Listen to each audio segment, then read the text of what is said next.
Please welcome Kristin Gore, everybody. Kristin Gore.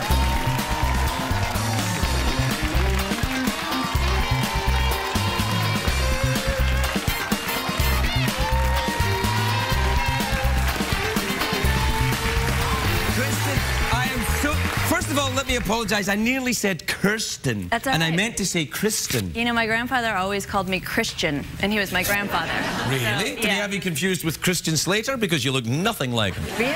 No, you look great. Oh, thank you very You are much. by far and away the best looking author I've had in this show. Hands down. Dick Van Dyke's pretty hot. Dick Van Dyke's pretty hot, you're right. You're the second best looking author. Did you meet Dick Van Dyke? No, I tried to, and he just blew right past Well, me. you had to go to the bathroom. Well, I think that's where... Yeah, that's what they all say. Yeah, it was like, right out of here. Are you a fan of the Mary Poppins? Huge fan. Mary Poppins, oh my gosh. That was one of the movies that we watched over and over and over again. You Really? know, yes, at a young age. You smoking? A lot of put on Mary Poppins again. No? Lollipops. Lollipops, all right. No, it's nice. 7. What's the book about, Kristin?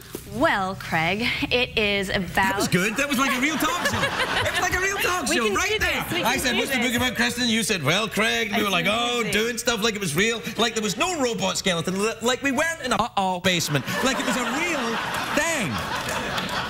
We're really doing this. Yeah, let's do it then. Let's live the dream. What's the book about, Kristin? Well, Craig, it is about it takes place in a fictional town in the South, and it deals with a crime that happened in the 60s that gets uncovered, a civil rights era crime. A cold case? A cold case. I see, I know the lingo. Do you? Yeah. Well, I got inspired by the real life stories because a couple years ago, I grew up partly in Tennessee, right. and there are hundreds of these unsolved cases across the South that got reopened in 2007. Why? And, well, I think they realized there's a closing window on justice because the people are dying off. And right. So they wanted to get them in jail before they died?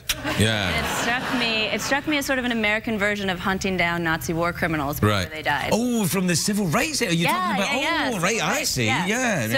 So the real life cases have all these elderly ex-Ku Klux Klansmen being brought in for crimes that they committed 50 years ago but were never prosecuted for. So I'm normally a comedy writer. This is not such a comedy, but it's... Sounds hilarious so far. I was right with you. What? Yeah. Oh, no!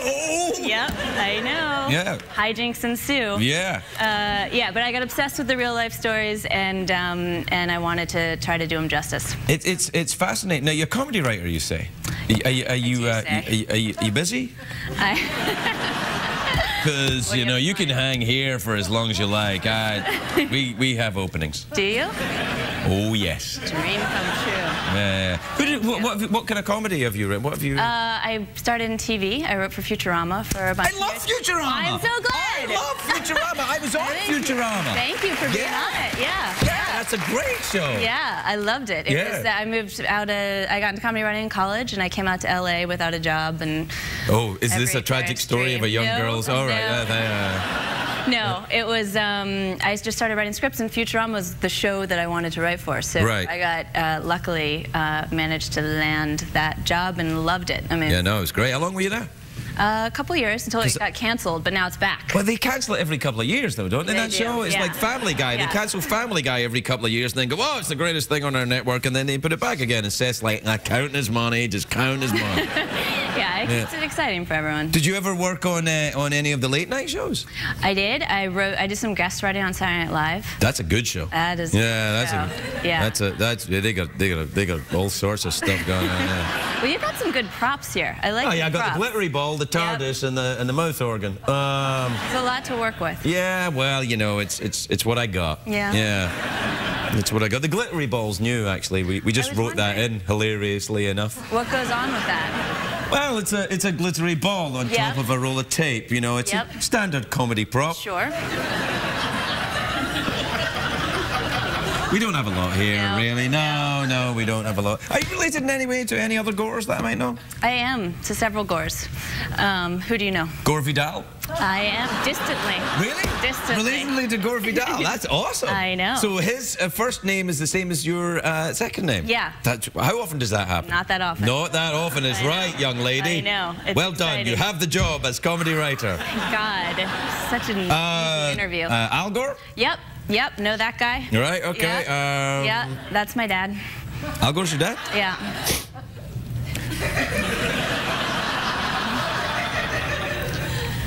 That's all right. He's your dad. He's your dad. He's a good dad. Yeah, he's a good dad. I know. He is. He is. Great dad. Only one I got. Yeah, yeah. It's good. Good? Yep. Do you have any kids? No. Oh, it's time. No, you think so? Yeah. You're doing well in your career. You look good. Yep. It's time. Really? Have you got a significant, you got a friend? Wow. That you could, This is really getting personal. Why not? I should get on kids immediately. Okay. Yeah, problem. Okay. Do you get any pressure from your dad? Is he like, hey, come on now? No.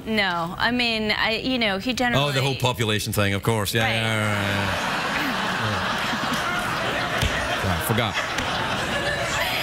Well, we need to populate the planet with people to save it. So, yes, you can just true. twist it around to think so about no it. pressure on your children then? No, not at all. Do whatever You'll be saving the planet, young shaver. Or go write comedy, Yeah, well, comedy, I think, has a therapeutic value, don't you think? Absolutely. You got to escape into laughter.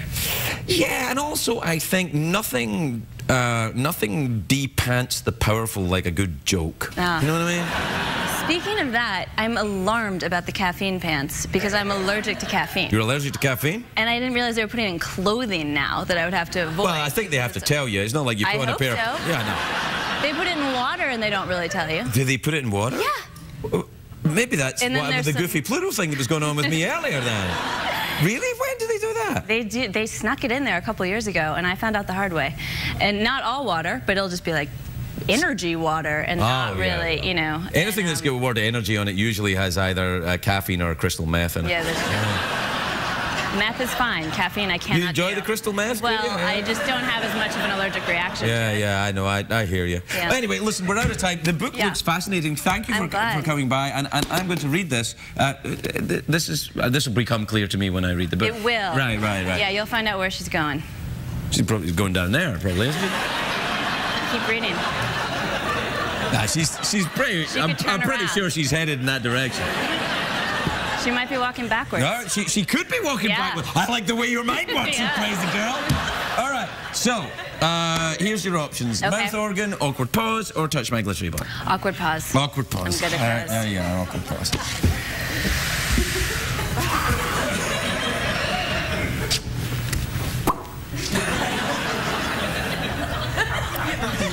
That was a bit lively.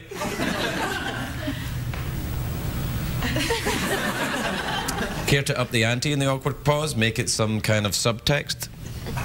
I'll let you lead the way. Okay. Let's move into smell my finger awkward pause. Yeah.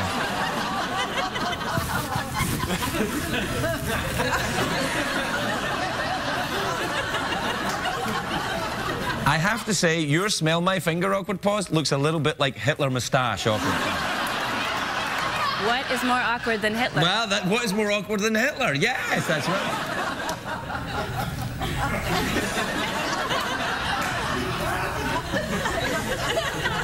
You're pretty good at this, huh? You practice this? Oh, inadvertently all the time. Kristin Gore, everybody, we'll be right back. The hustle and grind, I carve my path. Each step forward, in aftermath. Dreams pulsate within, fueling my fire. With determination ablaze, I never tire. Day by day, I chase the gleam. In the labyrinth of life, I craft my scheme. I'll nurture my aspirations, let them thrive. In the symphony of ambition, I'll strive. Rise up and showcase your might. Show them what they want. They say us take flight. We'll scale the peaks, reach the zenith's height. Together we'll ascend, never falter, never slight. In the face of adversity, we stand tall. With grit and valor, we heed the call. No setback too great, no hurdle too steep. We're the architects of our destiny, the dreamers who leap. So let's rise, let's soar, let's defy the limits imposed. Reach for the sky, with unity as our strength and courage as our guide. We'll conquer the horizon, side by side.